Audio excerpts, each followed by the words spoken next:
Good evening, everyone. Welcome to this week's episode of Sounds of the Diaspora, Artist to Artist Conversation with Dion Parson. I'm really excited tonight to have this amazing guest on the show, someone that has made a name for him in the music industry, in the classical industry, and the jazz industry. He's an amazing saxophonist, an educator, composer, and an author of many books. Please join me in welcoming Mr. Paquito D'Rivera. Hello, everyone. I'm so happy to be here finally, Dion. Yes, sir. Yes, sir. It's been a minute. We've been talking about this, Maestro D'Rivera. Thank you for joining us on Sounds of the Diaspora. My pleasure to be here. And it's Yes. a lot of fun talking about the music that we love so much. Yes, sir. Yes, sir. And so you are an accomplished saxophonist, classically trained. You play jazz. You play, of course, your music from your country, Cuba, all of the Latin music. And, tell our audience, how did you get started in music? My father was a classical saxophone player. He thought that he never had the ability to improvise. But he loved the music of Benny Goodman, Lionel Hampton. He loved the sound of Stan Getz and Lester Young. I don't blame him for that. And then he was a very Ellingtonian person, in the sense that he believed that there is only two kinds of music, like Ellington used to say, good music and the other stuff. Yes. So he played, he played in his turntable every type of music, from Weber and Mozart to Duke Ellington and the Benny Goodman Orchestra that he loved, Lionel Hampton, Mario Lanza, the tenor from Hollywood, every type of music he used to play. So I grew up listening to every type of music, including jazz music.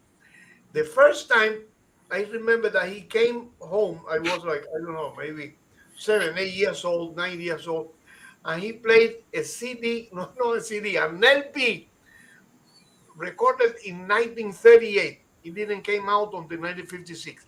Benny Goodman live at Carnegie Hall. Mm. When I asked him, when he mentioned Carnegie Hall, I understood carne y frijol, which is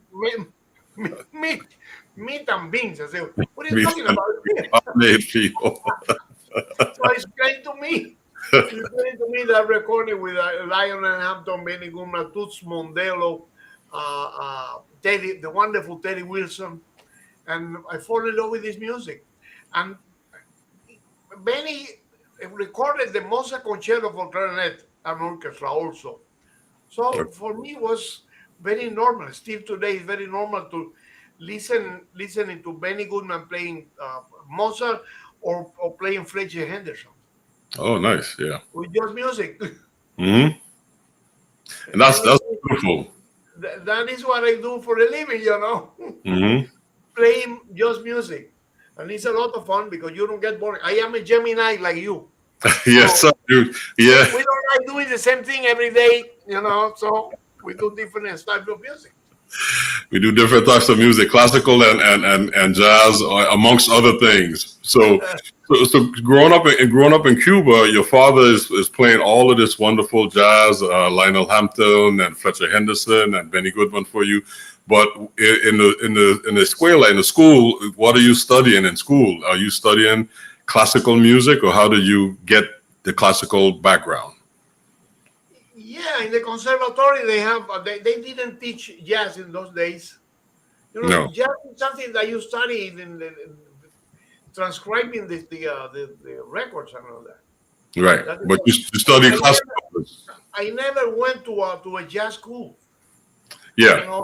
I remember that I told Winton, how is possible that you guys, you don't learn with all those books? You have all those books, all those recordings.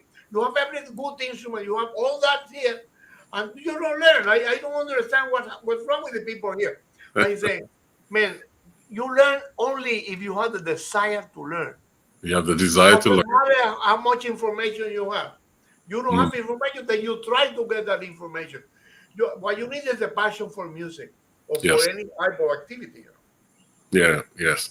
And I know coming from the Caribbean, you have different influences. And that's one of the things I like to talk about is connecting the Afro-Caribbean diaspora with the professional, like for instance, the jazz scene. But growing up, you grew up with all of the jazz information, like you just mentioned, the jazz recordings and the influences and the experiences. But culturally, there was a different thing happening culturally in Cuba that was happening outside the school and outside of the home. You had the different Latin rhythms being played, and you participated in some of those bands as well, right?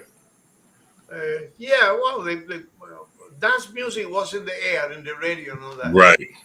So it's I had the different sources. My father was a classical player, but all his friends was people that were able to improvise. Mm-hmm. I have the right environment, people playing music. He used to have also a business selling imported instruments. Okay. So I grew up surrounded by people like Cachao, Cachao Yep. used to go there and buy bass strings, and Chico Farrell, he used to play the trumpet in the Tropicana Orchestra, and people like that, Ernesto Lecona, the wonderful composer. So I didn't know how big was those musicians. It was just the friends of my father. And, Later on, I find out, wow, look who's this guy now. yeah. And later on, you played with some of them because you did some stuff with Cachao and stuff. Yeah. Yeah. That's great. So was there, from a cultural standpoint, did you play in a lot of the dance bands also?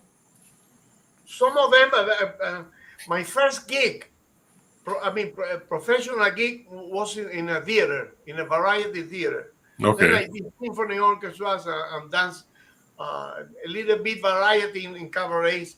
I did every type of music, every type, literally every type of music, Great. Great. And then you were very instrumental working with other musicians. You got to be friends with some of the other musicians, and you were part of Irakere. You was part of that band. Yes. Can you tell us how that band came about and your role in that? Well, I met Chucho. It's an interesting story. I wrote the book called My Sax Life, and in that book I tell this the very interesting story. There was a pianist called Samuel Telles, and he heard about my interest in improvised music, and then he came up to my house and asked my father for permission to take me to my first jam session. Okay. And in that first, we had a piano at home and all that because my brother was a piano student. So we practiced a couple of tunes. One of them was Lullaby of Berlin. I will never forget that. John Sheeran. And when we arrived, they used to have this jam session on Sunday afternoon in a place called Havana 1900. And when we arrived in the place, I was maybe 12, 13 years old. There was a very lanky, tall, black pianist seated in the piano, and very young cat. He was playing like Oscar Peterson. That is not possible to play like Oscar Peterson when you are, 15, 18, 20 years old. So that I was so impressed. And maybe he saw in my face that I was very astonished by that pianist. And he told me that this Bebo Valdez's son, Chucho. That was the first time I saw him playing the piano, and I was so impressed. And I was so impressed that I didn't approach him. Okay. I just listened to what he played. Then a couple of years later, I made it to the Teatro Musical de La Habana, a music theater of Havana. And Chucho was the pianist, and then the rest of the story. I never stopped playing with him. Okay, great. That was That's 1964. That thing. 1964. Okay. A lot of history. And you guys formed Irakere together. You was part of that group?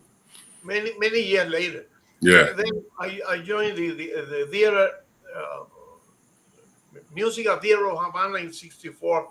Then in '65, they created la Orquesta Cubana de Música Moderna, who was Hmm. a jazz orchestra, a big band.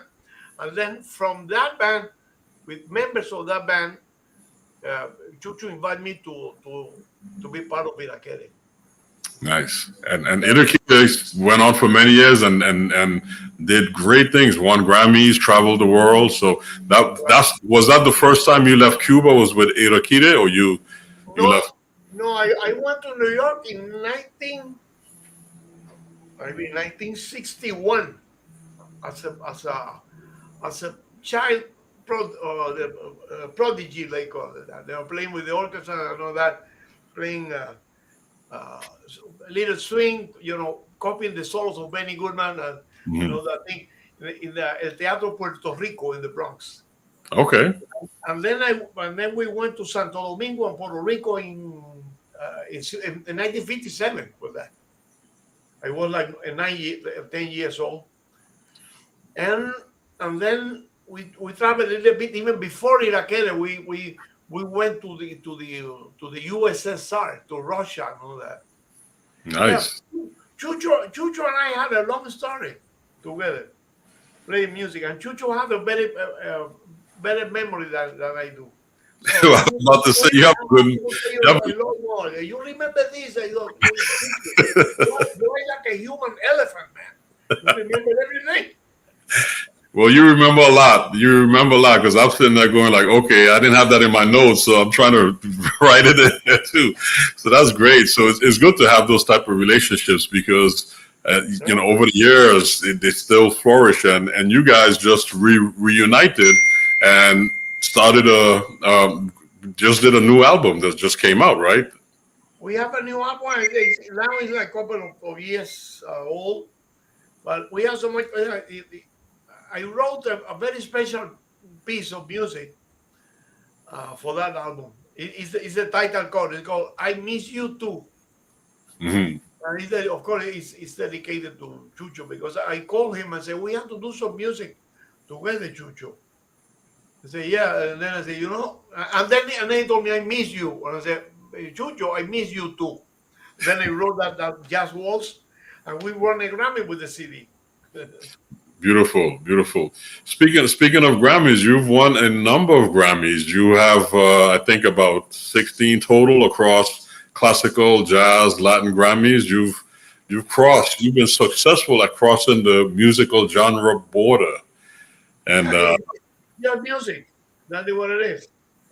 mhm, And yeah, I have a couple of Grammys and Latin Grammys and another award. But my real awards are the people that I have had the pleasure to share the stage. Some yes, some, some a little more well known than others, but sometimes you find even kids playing so fantastically, young players that you hmm, learn from them. hmm, You know. It's a, it's a process, though. It's an eternal process of learning that you have to learn how to enjoy that. Yeah, and I used to have a friend of mine, pianist from Finland, that he told me, when you think you are a finished musician, you are finished. You don't have the idea that you don't know nothing. that's You have to true. be Yeah. willing to learn all the time. Dizzy Gillespie was like that, as well as James Moody. Mm, Moody was always asking, how you do that?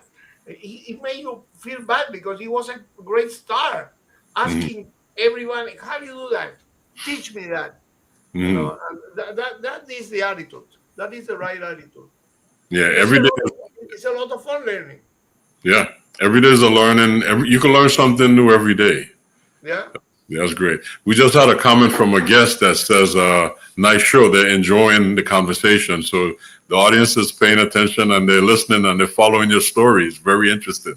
Yeah, I am very, very glad to be useful for something. Come on. I like that. I like that.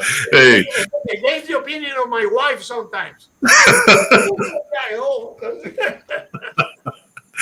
oh man, I love it. I love it. Well, Especially in the kitchen. especially in the kitchen. Yeah. Stay out of the kitchen, or do something. That's great. I love it. I love it.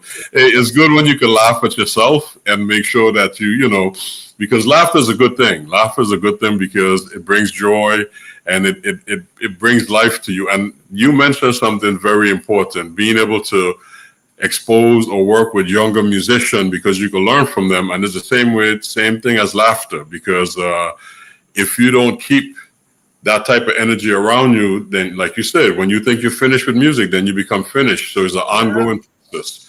And it shows how much you mean that and how much you believe in that, because you've been honored with some of the highest awards given, from honorary doctorates from the University of Pennsylvania and from Berklee College of Music to the Jazz Master, NEA Jazz Master. You've been awarded all of these great accolades, and it says, and that pays testament to who you are as a person, as a musician, as an educator. So you have made a mark, and you have been a great influence on many. Well, I try to teach to people when they ask me, because I was, I seek for knowledge all my life. So it's important for you to share what you have learned. I am Yeah, not a professional teacher, but I like, letting other people know what I learned from DC and from so many other great artists.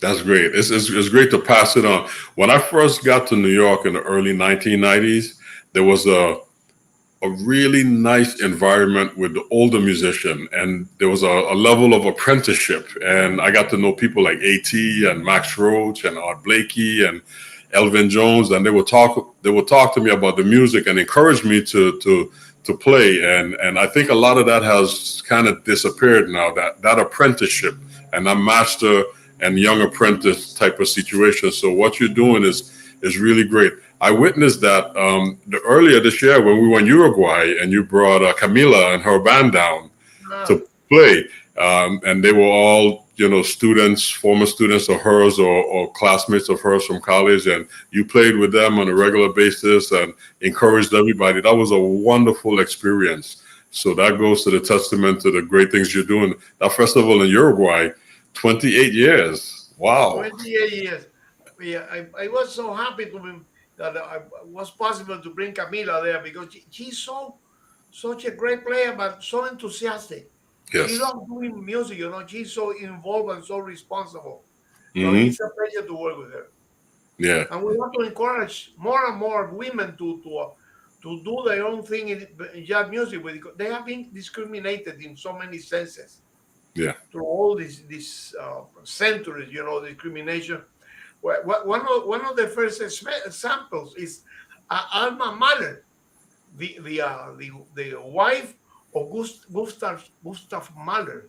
She Hmm. was discriminated a lot. You are a woman. You're not supposed to be a composer. In Wow. those days, it wasn't like that. And believe it or not, some people in the present time, they have that sort of idea too. Oh yeah. So we have to fight against that. Yeah. Yeah. And I know what Camille is a good example of that.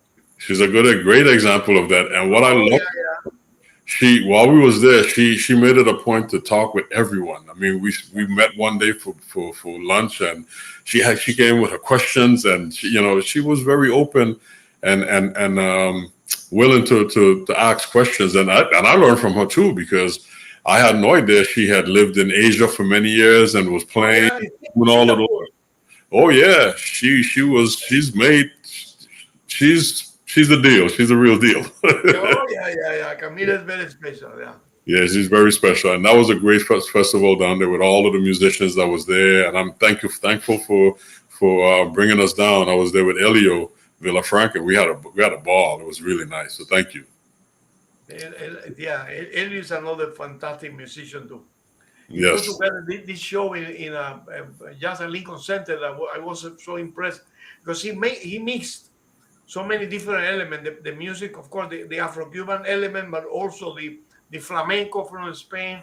So he Hmm. mixed a rumbero with a flamenco dancer. That was a fantastic idea. Yes. Elio is very open-minded.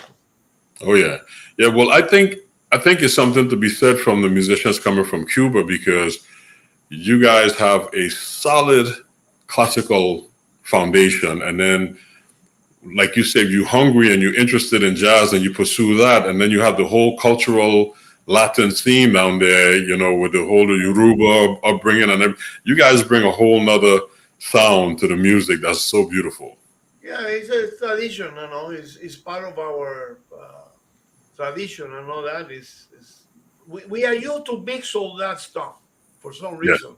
And it's a lot of fun. Works, and I guess that's one of the reasons why someone like Dizzy Gillespie, looked out, looked for you, like he hired you to come and play with him, and you brought the right sound to the table also. So that's nice.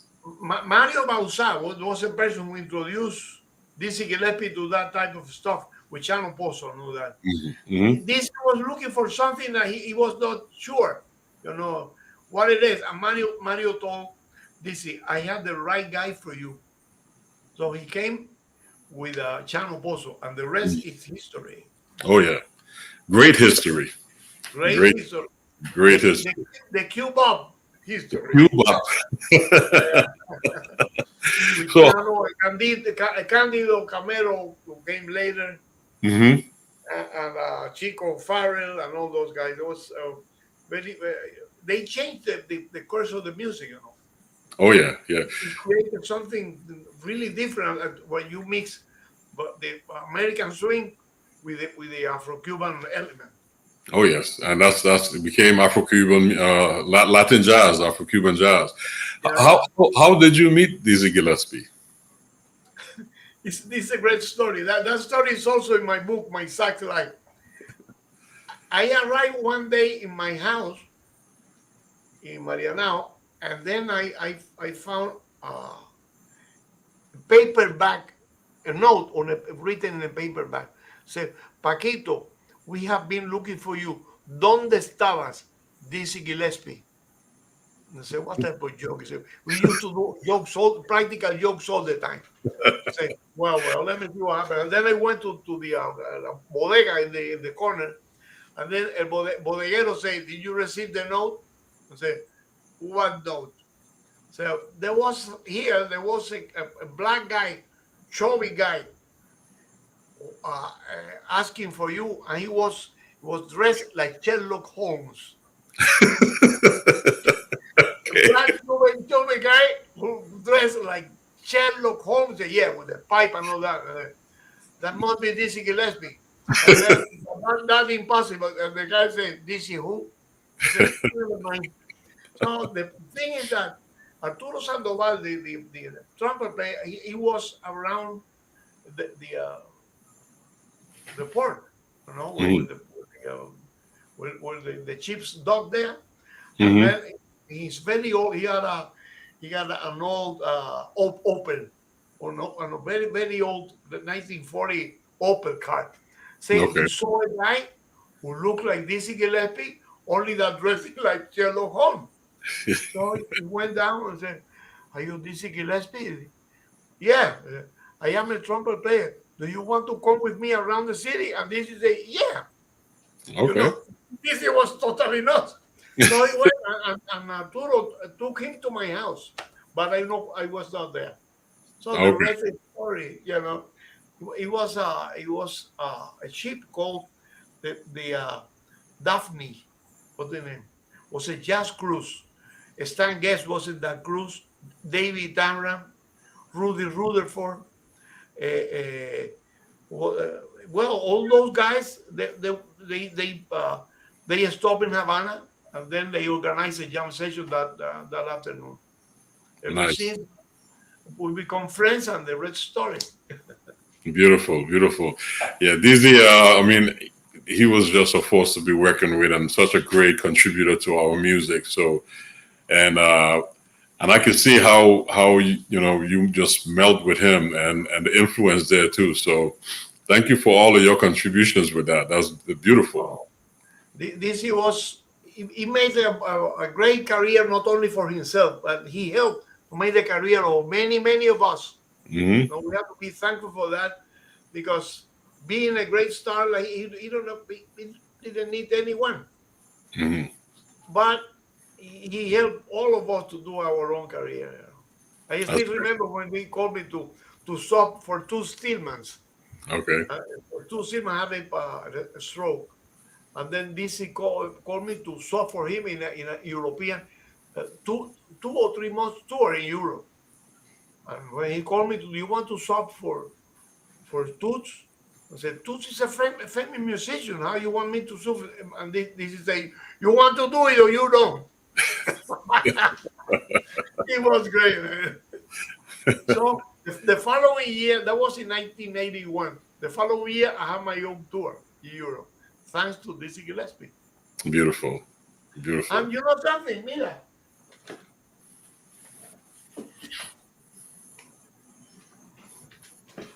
This is the poster. Nice.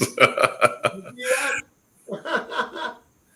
Nice. This is that great. This is this place called the New Morning in Paris. The The new most famous one. jazz club in Paris. The New Morning. Mhm. Thanks to Dizzy Gillespie. Beautiful. Beautiful. I love these stories. I mean, it's just wonderful to hear the history of the music and the history of someone's journey. And again, I can't thank you enough for coming on the show and sharing your story with us, because it's an amazing story coming from the Caribbean and just creating your own path. And now that you're opening the doors to many younger musicians and performers and creators like yourself. So it's a beautiful thing. And I'm glad to be part of it. So indirectly and directly. So it's really nice. I am very happy to be here on this program, because we need people like you that show what we do for a living, playing music. Oh yeah, definitely. This is great, man. But I think we should jump into some of your music, because the audience is ready to hear some of the wonderful music that you've been doing and collaborating with your longtime compadre. I think it would be really great for audience to hear. The first song we have up is La Flor de Cayenne. Uh-huh. Yes, let's check this out. Flor de Cayenne is the hibiscus, I think is the name in English. Venezuela.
You have a comment here from one of the listeners that this is jazz. I love it. So that's great. Well, jazz is the music of the immigrants, Mm, the people that have contributed to the music. That people who come from all over the world, because it was born in a multicultural and multinational country, which is the United States. So that is what the jazz is. Once Herbie Hancock was asked, "What do you think is jazz?" and Herbie Hancock said, "The jazz is something impossible to describe and very easy to recognize." it's true.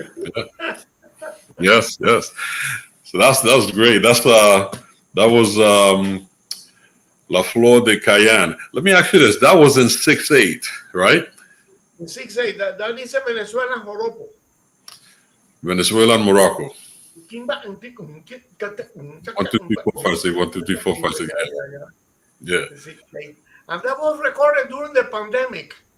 No kidding. We recorded that from home. Yeah. With Juanito Ruiz is my assistant. He played the clarinet and the alto saxophone, and he's very good with electronics and things like that. And then we used to have a show called Pac-Man's Corner. Okay. Every Wednesday we have a Pac-Man's Corner, and then he arranged that piece. Originally was for violin and piano, and he arranged it for that format for woodwind quintet with Venezuelan cuatro and percussion. It was so much fun. During the pandemic was a very terrible time for us, but at least we had the time to sit down and write some music and record some music, and we learned a lot from each other. Yeah, that was a good time to work things. I was able to finish up a couple projects that I was working on. But you mentioned that your assistant was involved with putting it together, because I was going to ask you, my question was, when you're composing, how much does, I mean, of course, the melody, you write in the melody, the melodic part on the clarinet, but how much does the rhythm plays in it? Because I'm listening to all of the percussion that you have going on in there, and it's everything just connects together so well. That's so beautiful. The rhythm is part of our life since the very beginning. People from the Caribbean, we have that sense of rhythm, and that is something that is have to be more emphasized. Excuse me. In the classical world, in the classical education, we need more emphasis in the rhythm, because sometimes when you go to a rehearsal with a symphony, for example, or a chamber group, and they play those Stravinsky things that are so difficult, so easily, and when you try to do like pam pida pam pam pam pam pida, ay. The entire rehearsing in 2 bars. Yeah. You know that Chucho Valdez, I heard him answer something very, very smart. Say, what can I do to improve my piano playing? And Chucho say, buy a conga, man. By a conga. Buy a conga. Yeah, let's do that. And also my best player, who happened to be from Peru, Oscar Estañaro, he always try to learn to play a percussion instrument. Yes. You don't have to be Tatawine or Giovanni Hidalgo. Just to know how to do the that, and that will give you an idea of how the rhythm works. Yeah. It's something similar to what Miles Davis told that kid who asked him, "What can I do to improve my trumpet playing?" And Miles said, "Buy a piano." By a piano. Yeah. Because the piano opens you harmonically. Yeah. Well, a conga or a pedal maraca opens your sense of the rhythm too. Yeah. So buy a piano and a conga. And a conga. It makes sense. It makes a lot of sense, because I think that's from an educational standpoint, I think that's one of the biggest challenges. You can teach kids harmony and chords and arpeggios and 2/5s, but then when it comes to playing and connecting all of those beautiful notes, the rhythm is so important, and a lot of them miss that. They just miss that. So that's important. Yeah. You don't want to get stopped 2 hours in 2 bars. You know, you want to pam pam pam pam pam pam. It's important. Sometimes they take for granted the sense of rhythm, and the proof is those 2 bars that they spend 2 hours, and that's not fair. That's not good. We have another audience member saying it's nice to join on the show and listen to what we're talking about. It's very informative. So great information. So that was La Flor de Cayenne in 6/8, and Vaya Conga, so you can understand how that 6/8 rhythm works. Or cuatro. Cuatro is a very rhythmical instrument too. Yes, that's great. Well, we're going to move on because you have a number of musical groups that you associate yourself with, and one of them is your sax quartet, and this song was written for your sax quartet. This is Kites Over Havana. You want to just tell us a little bit of what that's about? Yeah, this originally that was written for woodwind quintet. I wrote that as a commission from a wonderful woodwind quintet called Imani Winds. The Imani, yes, I know the Imani Winds. They are fantastic. Imani Winds, they commissioned me to write this piece, which is Kites Over Havana, but really for the quintet, and a soloist, it was me, and piano. And then I did this transcription for the Vital saxophone quartet, Kites Over Havana. I love kites. You know. Okay, beautiful. Yeah, the Imani Winds was just here in St. Thomas performing. They came down the same. They won the Grammy, and then they came down the next day and then performed here in the Virgin Islands. So this is a beautiful group. I love them. Oh yeah, they are very special. They're a unique group. Very unique. Yeah. Great. Well, let's enjoy. Paquito D'Rivera presents Kites Over Havana.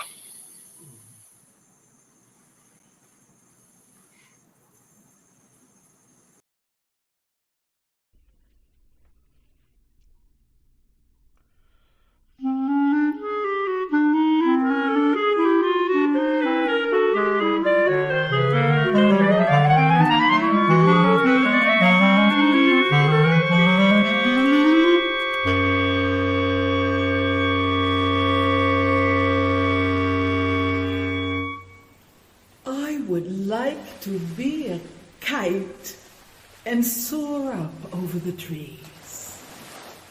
I would like to reach the sky with butterflies and bees. I would like to be a kite with my tail of red and white. I'd love to fly so high the things below would disappear from sight.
Kites over Havana. I love that.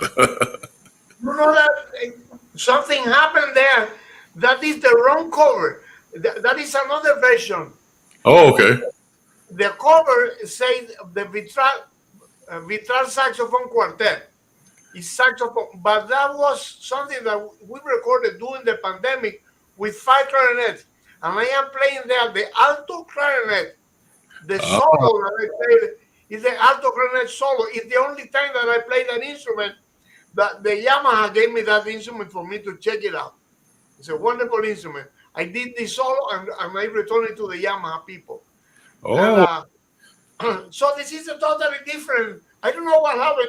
There was mixed up. You know, okay. the So saxophone cover with the that, clarinet. that was a saxophone quartet, but that wasn't Kites over Havana? That was kind of a Havana, but there is 2 versions. Ah, One with the quartet and one with the clarinet quintet. Okay. Okay. Well, So that's the alto clarinet. yeah, and alto clarinet. Yeah, the solo wasn't the alto clarinet. Yeah. I have a question for you. That phrase that was being repeated, ba-ba-da-da, ba-da-ba-da, da-ba-da, was that a 7th phrase over the bar line, or no? I'm hearing it wrong. Say that again. Was it a phrase that started da-ba-da-da, ba-da-ba-da, da-ba-da-da? Is that what? You see, people with sense of humor, sense of humor also, but with sense of rhythm, they can understand that immediately. But But when you don't have that rhythm training, that is so confusing that you start playing all over the place. Right, right. Okay. You understood it immediately. Yeah, that was it. Yeah. It's not that complicated. Yeah, it's not. It's not.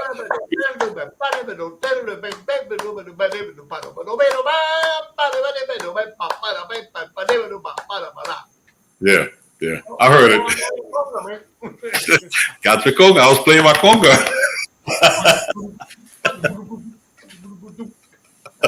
Beautiful, man. I love it. So I'm glad we worked that out. So that was the saxophone quartet version of Kites Over Havana. Nice, great. Well, let's continue because you're known for your jazz, your Latin jazz. We just heard your saxophone quartet, and you pay homage to the great Mozart. So you have a recording, Adagio, Mozart. So let's check Mozart's Adagio. Let's check this out.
Always I say that Mozart was from New Orleans.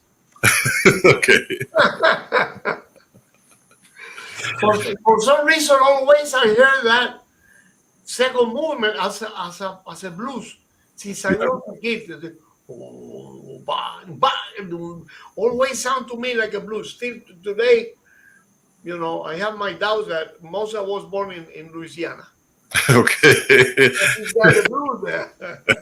You brought the blues there. He was reincarnated into something in Louisiana, so that's beautiful.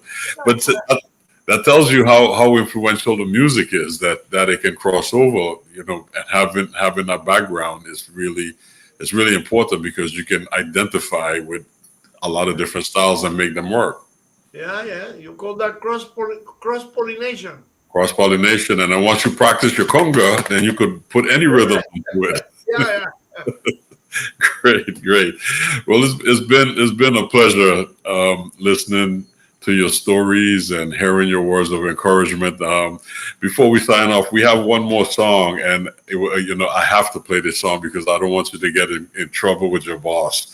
So this is a nice upbeat, I think it's a samba, and this is a tune that you wrote for your beautiful bride, Brenda. So this is To Brenda with Love.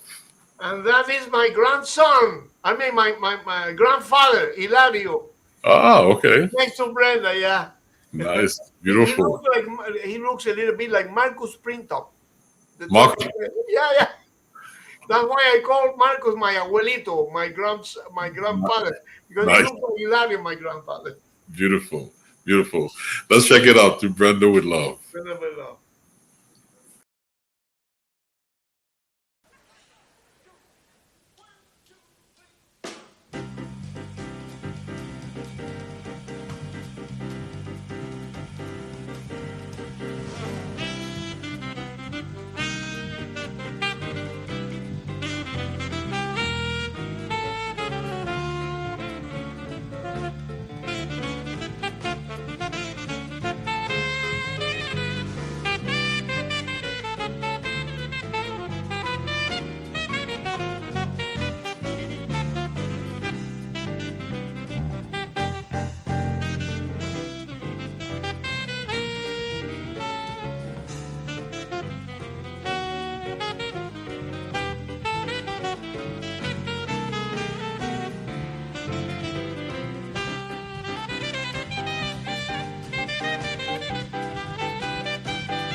Beautiful artist and audience is saying beautiful arrangement. To Brenda, we love. Yeah, well, I got a little help from Juan Sebastian Bach there. Okay, nice. Juan Sebastian Bach, that I think, as I proved there, he was really from Rio de Janeiro, Brazil. Real okay. You think he's okay. Mozart's from New Orleans and Bach was from Brazil.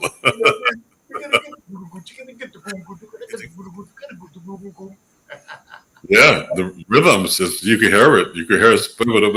You can hear it. Beautiful, man. It's been such a honor, first of all, for you to agree to be on the show and share your story. I know you have a lot more. So much information here that we didn't even get to. Definitely would love to have you back to share some more of your wonderful music and stories and information, some of your knowledge, partake on our audience. So, if you don't mind, I'd like to invite you back at another time in the future. But thanks for. Please call again. Yeah, thanks for being here. Before we leave, any last comments or where you're going to be performing? Where can our audience check you out? Well, I am celebrating my 70 years on the stage with the Valencia Symphony Orchestra, July 11, and I'm going to be touring in Switzerland and Italy and all over the place. So look for my Facebook page or whatever, and you will find me there. Okay. So, social media. Follow your social media. Yeah. Great. Maestro Paquito D'Rivera, thank you for joining us. It's been an honor and a pleasure having you with us.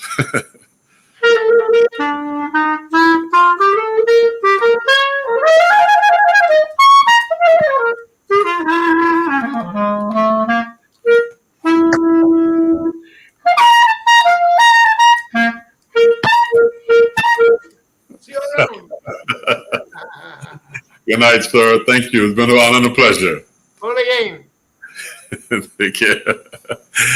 That was the one and only Mr. Paquito D'Rivera joining us tonight in Sounds of the Diaspora. You never know what we're going to get and what type of treasures our guests will share with us. So continue to join us here as we bring you great artists from the Sounds of the Diaspora. Next week, man, I'm very excited to be presenting Mr. William Dellisford, originally from Haiti, and he's doing amazing things in New York City and around the world, and I love his music. So join us next week as we bring him to the Sounds of the Diaspora. Until then, you be safe, get home safe, have a blessed evening. Good night.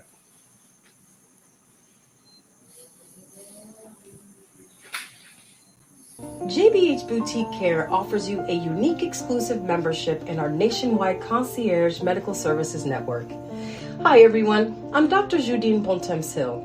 I'm double board certified in family and obesity medicine. We pair exclusive personalized care with accessibility and convenience. A better way for you to receive immediate quality medical care. Whether at our main Orlando, Florida office, traveling across the U.S. or visiting the States, we bring you the best medical care without waiting for an appointment. Become a member today by calling 407-234-5282 or visit us online at jbhmeg1.com. JBH Boutique Care is proud to sponsor Sounds of the Diaspora, music and conversations with artists, and host Dion Parson every Tuesday, 7 p.m. Eastern Standard Time, right here on Source TV Radio Network, WTSN, Washington, D.C.